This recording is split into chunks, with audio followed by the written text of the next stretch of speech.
A cold case cracked. A Valley family has waited more than 37 years for an arrest after a 13-year-old girl disappeared from her Phoenix home. And the suspect has actually been in prison for all but 2 of those years. CBS 5's Kim Powell has the exclusive interview tonight. She joins us live. Well, the family has been flooded with all sorts of emotions today, some that they didn't realize they'd feel because it's been so long, and others because the guy that's locked up is who they suspected all along. Having to relive it all over again, and it's just hard.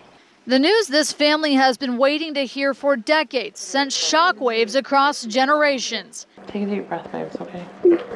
9-year-old Jasmine Woodward is a spitting image of her aunt, Amy Yakimick, who she never got to meet. She was born on the day that Amy was murdered, and she kind of took a horrible day, turned it around a little bit, and made us remember my sister more and think about her even more, brought it more up front. Anita Woodward remembers being woken up by her 13-year-old sister in November 1981. Amy was going to go out with Raymond Diaz, their 25-year-old neighbor, and his girlfriend. But Amy never came home, and Diaz showed up to their door, naked. They came to our house. What's wrong? What's wrong? How do you know something's wrong?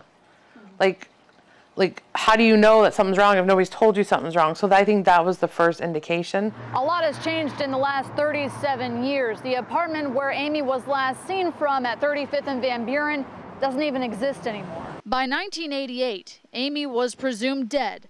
Diaz was always considered a person of interest, but the DNA evidence collected in the 1980s couldn't link Diaz to Amy's murder until 2015. The prosecutor told me yesterday there was blood in the car.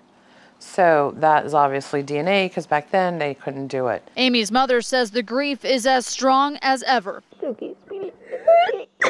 And now they want one more thing from Diaz. Let us close this chapter for good.